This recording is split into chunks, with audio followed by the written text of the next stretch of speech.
here to share with us the art of noticing. Let's all welcome Tony Menias.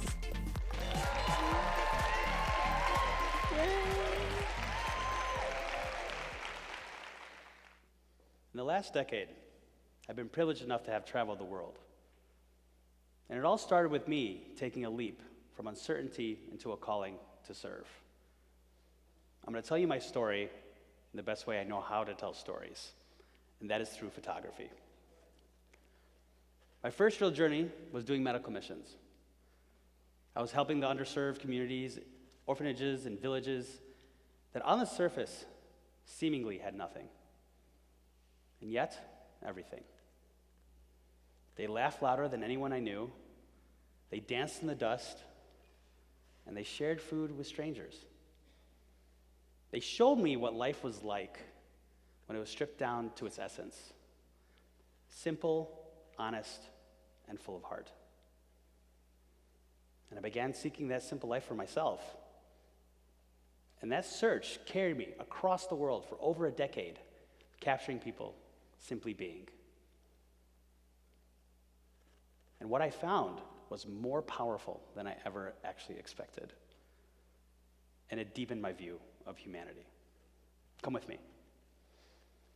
But first, let me tell you how I got here. I feel like I always had a camera in my hand. My father gave me one when I was around 7 years old, and I had no idea then, but that simple gift shaped the course of my life. See, I wasn't always a photographer. I was a doctor. My father's a doctor, my sister's a doctor. We're Egyptian. That's kind of the law. It's either you become a doctor or you bring shame to your family for the next 7 generations. But don't get me wrong, I loved helping people. I loved listening. But the deeper I got into medical school, something inside of me kept pulling me into a different direction. It wasn't until I failed one of my board exams that I was forced to stop and really ask myself, is this even my path? So then came the leap. After not matching for residency, I booked a one-way ticket through Asia. 8 countries, 2.5 months, no residency, no fallback. But I did have one thing with me, my first professional camera. I bought it right before I left. I had no idea how to use it. Let's just say auto was one of my favorite settings. But that didn't matter. I knew I had to document what I was about to see.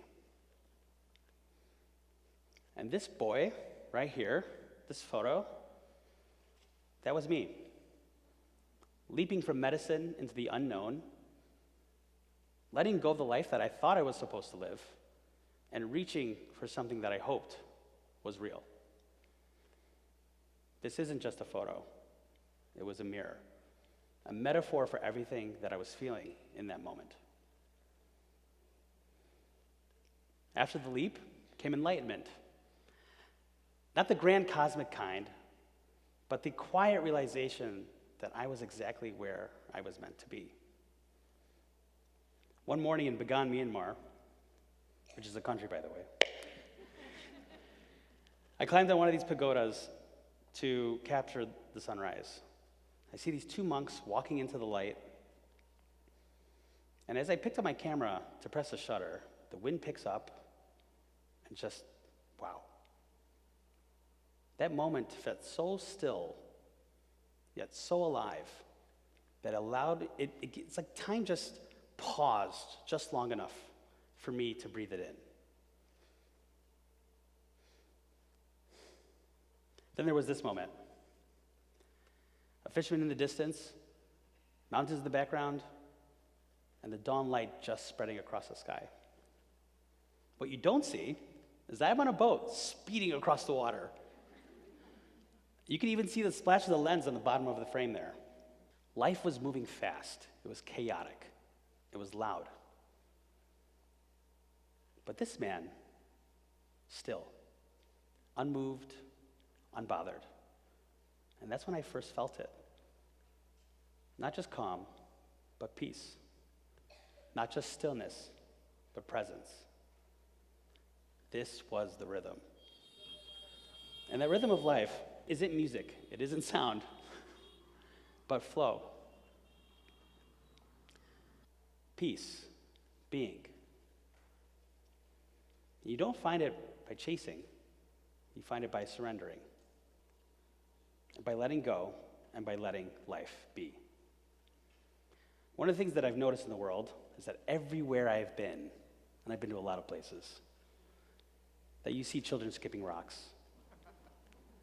It's the same motion, same play, same joy, and same instinct to play with what the earth gives us. You see those kids in Egypt, in Thailand, in Cuba, here in Chicago, they're everywhere. It doesn't matter what race they are, it doesn't matter what religion they were born into. In that moment, they're simply human. And so are we. We aren't so different from one another. We all have simple joys in times of suffering. It's our shared humanity that is the rhythm that unites us. And once you begin to see that, or when you begin to sense that, you can't help but welcome more love into your heart. So I started living by these simple mantras. They might not be that simple for many people, but it's okay. Free your heart from hate. Free your mind from worry. Give more. Expect less. Live simply. And embrace the chaos. This one I call into the rabbit hole. It's the one photo that really changed everything. It got picked up by National Geographic just a year after my trip to Asia. And this one frame didn't just change my career path. It gave me permission to tumble deeper into photography, not just as a passion, but as a way of life. So, I went into that rabbit hole deeper. I traveled 50 plus countries, hundreds of thousands of photos later, and eventually, a truth revealed itself. When you learn to truly observe, slow down, shift your perspectives, and appreciate the quiet rhythms of daily life, you'll begin to see that the human experience is universal. And through empathy, our differences dissolve. And what remains is presence, beauty, and belonging. I think about my time back in medical school. I was taught to listen without judgment. And now I do the same with the camera.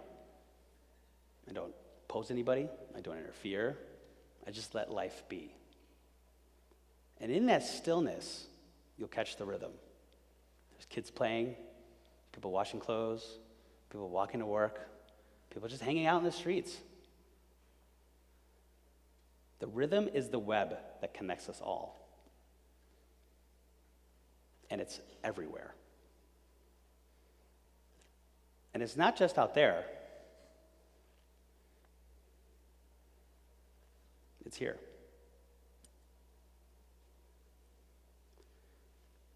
In Chicago, in a city that's divided in so many ways, but when I bring people together around photography, something shifts.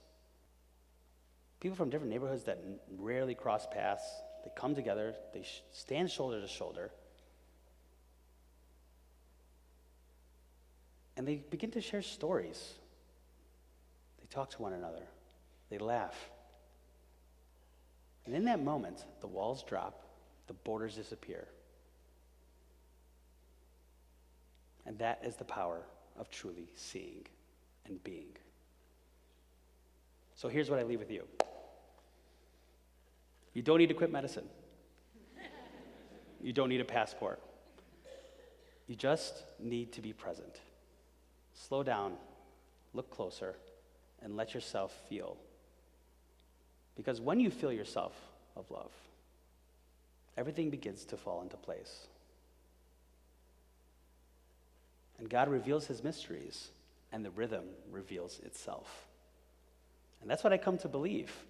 And that's why I create under the name Beloveful. Because when you are full of love, the world will start to make a little bit more sense. And the rhythm has always been there. You just have to give yourself permission to see it. Thank you.